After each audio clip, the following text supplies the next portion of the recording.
পশ্চিমবঙ্গে ক্ষমতার পালাবদলের পর পশ্চিমবঙ্গের বিজেপির সভাপতি শ্রমিক ভট্টাচার্য স্পষ্ট বলেছিলেন, বিজেপিতে তৃণমূলকরণ বা তৃণমূলের কোন সদস্যের যোগদান হবে না।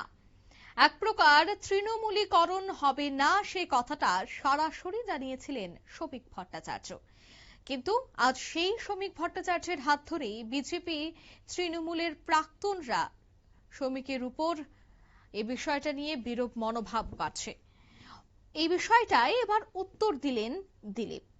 বিজেপি রাজ্য সভাপতি শ্রমিক ভট্টাচার্যের দলবদল সংক্রান্ত পদক্ষেপ এবং মন্তব্যের জেরে দলের অন্দরে তৈরি হওয়া ক্ষোভ এবং বিতর্কের বিষয়ে প্রবীণ বিজেপি নেতা তথা প্রাক্তন পশ্চিমবঙ্গের রাজ্য সভাপতি দিলীপ ঘোষ তিনি কি বললেন আজ শোনাবো। দেখুন, শ্রমিক ভট্টাচার্য তো এই ব্যাপারে সমস্ত সিদ্ধান্ত নেন না। এমপিদের ব্যাপার আছে, কেন্দ্র সরকারের ব্যাপার, কেন্দ্রীয় পার্টির ব্যাপার আছে। তো তাকে যে ব্যাপারে নির্দেশ দেওয়া হয়েছে সেটা উনি পালন করেছেন। তবে এটা ঠিক যে পশ্চিমবাংলার বর্তমান যে পরিস্থিতি আছে, এখানে যে ধরনের রাজনৈতিক গতিবিধি চলছে তার একটু বিপরীত দিশাতে এটা হয়েছে, সেজন্য তাকে টার্গেট হতে হচ্ছে। কিন্তু আমাদেরও রাজ্যসভাতে মেজরিটি চাই। কেন্দ্র সরকারকে যদি কাজ করতে হয়, বিল পাস করাতে হয়, তাহলে আমাদের দুই সভাতেই মেজরিটি লাগবে। আর যদি অন্য কোনো পার্টির লোক আমাদের হয়ে সমর্থন করতে চায়, কাজ করতে চায়, তাকে আমাদের পার্টি সুযোগ দিয়েছে। তারা রাজ্যসভার সদস্য ছিলেন, কেবল দলের সিম্বল পাল্টে আমাদের এমপি হিসেবে ওখানে থাকবেন।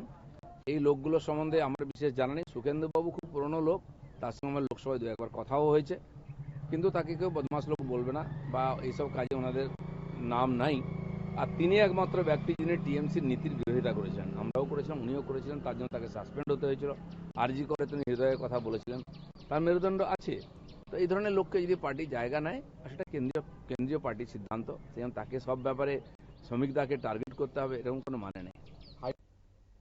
আপনারা শুনলেন, তিনি বললেন যেহেতু কেন্দ্রীয় সরকারকে সংসদের উচ্চকক্ষ সংখ্যাগরিষ্ঠতা প্রমাণের জন্য লড়তে হচ্ছে এবং সাংসদের প্রয়োজন, তাই দল এই কৌশলগত সিদ্ধান্ত নিয়েছে। দিলীপ ঘোষ স্পষ্ট করেন যে সদ্য যোগদানকারী নেতাদের আগে থেকেই সংসদে ইতিবাচক ভূমিকা ছিল আর সবটাই কেন্দ্রীয় সিদ্ধান্ত। একেবারে সাফাই দিলেন তিনি যে তৃণমূলের প্রাক্তন নেতাদের বিজেপিতে নেওয়ার একক কোনো সিদ্ধান্ত শ্রমিক ভট্টাচার্য নেননি।